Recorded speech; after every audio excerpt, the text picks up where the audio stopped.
Hello दोस्तों, स्वागत है आप सभी का इस वीडियो में।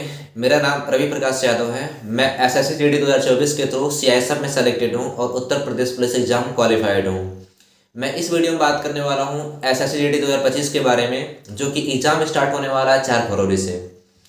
इस वीडियो में स्पेशली बात करने वाले हैं हम लोग कि कितना टारगेट होना चाहिए हम लोगों का जनवरी के लास्ट तक जाते जाते, जो मॉक टेस्ट लगा रहे होंगे, या हर सब्जेक्ट में कितने कितने मार्क्स आएंगे तो आप सेफ रहेंगे और आपका सिलेक्शन अगले साल हो जाएगा।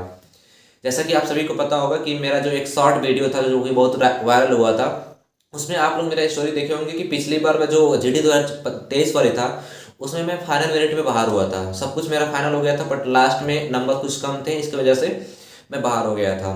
तो उसके बाद 2024 की जो तैयारी किया था, कैसे किया था, जिसकी वजह से मेरे नंबर्स बहुत अच्छे हो गए। 146 मार्क्स यानी कि 146 मार्क्स हो गए मात्र कुछ महीनों की तैयारी में।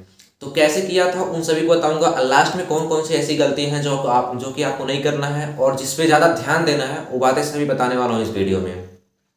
तो सबसे पहले स्टार्ट करते हैं। जैसा कि आप सभी को पता है कि इसमें जो एग्जाम्स होते हैं एसएससी जीडी वाले में, उसमें पूरे 4 सेक्शन होते हैं, ठीक। जैसे कि हिंदी होता है, ठीक, उसके बाद रीजनिंग, मैथ्स और साथ में जीके जीएस। ये 4 पोर्शन होते हैं। चारों में अच्छे अच्छे मार्क्स लेकर आने होते हैं और आपका जो टारगेट पूरा कंप्लीट होता है वो 160 नंबर के होते हैं।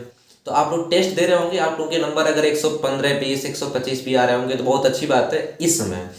बट जो टारगेट होना चाहिए आप लोगों का जनवरी के लास्ट तक जाते जाते, कि इतना अगर आप लोग अचीव कर लेते हैं, कितना अचीव कर लेते हैं उसके बारे में बात करते हैं हम। सबसे पहले सबसे आप लोगों का जो टारगेट होना चाहिए लास्ट तक जाते थे, जनवरी में अगर आप लोग टेस्ट देते हैं, अभी कुछ दिन बाकी है, इसमें 10 दिन बाकी है, साथ में जनवरी के अगर एक सप्ताह ले लेते हैं तभी कोई बात नहीं, तैयारी में रिविजन करने में, तो आप लोगों की कम से कम 140 प्लस अगर रहेंगे तब जाके आपका फाइनल सिलेक्शन हो पाएगा। क्योंकि आप लोग अब देखे होंगे इन दोनों का, जीडी 2023 वाले में और साथ में 2024 वाले में, इन दोनों का जो कट ऑफ है वो बहुत हाई गया है।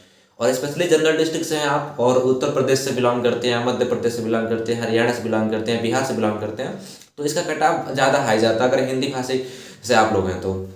ज़्यादा ध्यान देना आप लोगों को। टारगेट आप लोगों का 140 प्लस होना चाहिए और हर सब्जेक्ट में कितने कितने होने चाहिए उसके बारे में हम बात करते हैं। हम लोग बात करते हैं हिंदी का। तो हिंदी में अगर आप लोग टारगेट रखते हैं 19 से 20 क्वेश्चन सही करने का तो बहुत अच्छी बात है, क्योंकि हिंदी सबका सही होता है। सारे बच्चे जितने भी अगर पढ़ने वाले बच्चे हैं उन सभी का 19-20 सही हो जाता है, 18-19-20 सही हो जाता है। तो आप लोगों का टारगेट होना चाहिए 19 से 20। एक आध गलती से अगर हो गया, कट गया तो कोई बात नहीं है, अगर गलती हो गया तो कोई दिक्कत नहीं है, हो जाता है उतना। मेरा भी एक गलती हुआ था हिंदी में।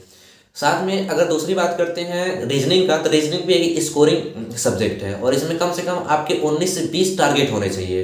यानी कि इन दोनों में, हिंदी में और रीजनिंग में, गलती करना ही नहीं है। अगर गलती से एक आध हो गया मिस्टेक से तो कोई बात नहीं है, वो चलेगा। बट कोशिश कीजिए कि इन 40 क्वेश्चन में से कम 38 से 39 क्वेश्चन, यानी कि 38 से 39 क्वेश्चन कर लें। इन दोनों सब्जेक्ट की बात कर रहे हैं, हिंदी का और साथ में रीजनिंग का। इसके बाद अगर बात करें हम मैथ का, तो मैथ का कम से कम टारगेट रखना चाहिए आप लोगों को 17 से लेकर 18 तक का, यानी कि 17 से 18 क्वेश्चन अगर आप करते हैं मैथमेटिक्स में तो बहुत अच्छी बात है। जनरल डिस्ट्रिक्ट से हैं तब बहुत सारे ऐसे बच्चे होंगे जो कि बॉर्डर डिस्ट्रिक्ट से बिलोंग कर रहे होंगे, तो वो अगर 15 कर लेते हैं मैथ में तब भी बहुत अच्छी बात है।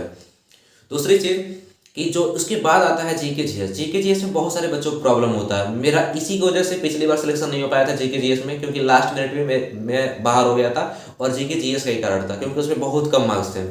उसके बाद मैं तैयारी किया और उसमें जब सेकेंड बार 2024 में, तो उसमें मेरे मार्क्स पूरे, यानी कि जो 20 क्वेश्चन में से 16 क्वेश्चन सही हुए थे। 17 क्वेश्चन किया था उसमें से 16 क्वेश्चन सही हो गए थे। तो इस तरीके से करके मैंने पूरा कंप्लीट अपना सिलेक्शन लिया था, यानी पूरे सब्जेक्ट में लेकर। तो आप लोगों का कम से कम जीके जीएस में भी कितना टारगेट होना चाहिए, अगर सही रहेगा कितना आप लोगों के लिए। तो अगर पेपर की डिफिकल्टी लेवल भी डिपेंड करता है कि पेपर कैसा आ रहा है जीके जीएस वाला, क्योंकि अगर अच्छा आ गया तो अच्छे स्कोर कर लेंगे। बट आपका टारगेट अभी प्रेजेंट टाइम में कम से कम 13 से 14 होना चाहिए, यानी कि 13 से 14 क्वेश्चन होना चाहिए। इससे प्लस ही रहे, यानी कि 15 प्लस रहे तो और अच्छी बात है अगर जीके जीएस में हो जाए तो। कहाँ से करना है, कैसे करना है, मैं हर सब्जेक्ट के बारे में इस वीडियो पे, मैं वीडियो के माध्यम से सब बताऊंगा कि किस तरीके से आप करेंगे तो 15 प्लस कर सकते हैं। मैथ में भी, चाहे वो जीके जीएस है वो भी, दोनों में। और हिंदी और साथ में रीजनिंग का तो आप लोग आसानी से पढ़ लेंगे किसी भी बुक से, अगर बुक को फॉलो करते हैं। और स्पेशली आदित्य की अगर हिंदी का बुक फॉलो करते हैं तो बहुत अच्छी बात है। तो इस तरीके से करके अगर आप करते हैं तो देखेंगे लास्ट तक जाते जाते अगर 15 जीके जीएस में कर लेते हैं, ऐसे 17 से 18 अगर मैथमेटिक्स में कर लेते हैं, 19 से 20 अगर कर लेते हैं हिंदी में, 19 से 20 ही कर लेते हैं रीजनिंग में, तो आपके कम से कम 70 से 72 क्वेश्चन के आसपास में हो जाएंगे, 70 के आसपास में क्वेश्चन सही हो जाएगा। अगर 140 नंबर लाते हैं तो आप लोगों का चांस रहेगा जिससे कि आप लोगों का सिलेक्शन हो जाए। अब मैं ये नहीं कर रहा हूँ कि इतना मार्क्स आएगा तभी होगा, बट ये है कि इतना लाना ही पड़ेगा अगर सिलेक्शन लेना है तो, क्योंकि बहुत इंपॉर्टेंट है। जो आपका कंपटीशन बहुत हाई होता जा रहा है जीडी में, और हर साल वैकेंसी आ रही है, इसकी वजह से हर बार जो भी पिछले बार जो लोग सेलेक्ट नहीं हुए थे, जो लास्ट मिनट पे बाहर होते हैं, वो फिर तैयारी करते हैं इस तरीके से कि नंबर उन लोगों का बहुत अच्छा आता है। इस बार तो बहुत ही ज़्यादा था, 160 प्लस वाले भी बहुत सारे बच्चे थे। तो आप लोगों को ध्यान देना है कंपटीशन को भी, और टारगेट रखना है, और अच्छे तरीके से पढ़ाई कीजिए। इस टारगेट के बेसिस पे टेस्ट दीजिए, टेस्ट में जो गलतियाँ हो रही है उसको सुधारते रहिए। बाकी कोई भी डाउट होगा आप लोग कमेंट करके पूछ सकते हैं, अगर कमेंट में बताने लगा रहेगा तो कमेंट में बताऊंगा, नहीं तो उसका अलग वीडियो बना दूंगा। और कौन सा वीडियो चाहते हैं अगला, आप लोग कमेंट करके बताइएगा, मैं ज़रूर बताऊंगा। तो आज की इस वीडियो में रहने देते इतना ही। टारगेट के बेसिस पे हो गया कि बता दिया कि कितना आपका टारगेट होना चाहिए, उसी के हिसाब से आप लोग पढ़ाई कीजिए, और जो कमज़ोर है उसको उस पर काम करके उसको बढ़ाइए। अभी आप लोग के पास वक्त है, कम से कम 40 दिन का वक्त है, तो अच्छे से तैयारी कर लीजिए। बाकी ऑल द बेस्ट, और थैंक यू सो मच देखने के लिए। और दूसरी चीज़ की आप लोग इस चैनल को सब्सक्राइब कर लीजिए, आगे लगातार आपको वीडियो मिलते रहेंगे इस चैनल पर। चैनल को सब्सक्राइब कर लेंगे, साथ में वीडियो को लाइक कर देंगे, तो मैं गारंटी के साथ बोल रहा हूँ आप लोगों को बहुत अच्छे तरीके से गाइड करूँगा। क्योंकि मैं एक बार लास्ट मिनट में बाहर हुआ था, फिर दूसरी बार में सियासत में सिलेक्शन लिया हूँ। अब कैसे लिया हूँ, किस तरीके से लिया हूँ, कौन कौन सा पढ़ाई कर रहे थे, किस तरीके से कर रहे थे, यही जो टाइम होता है ना लास्ट के 1 आध महीने, और साथ में 45 दिन के आसपास में, बहुत ही इंपॉर्टेंट होता है। तो आप लोग इसमें ज़्यादा भटकिएगा मत, तैयारी ऐसे से कीजिएगा। बाकी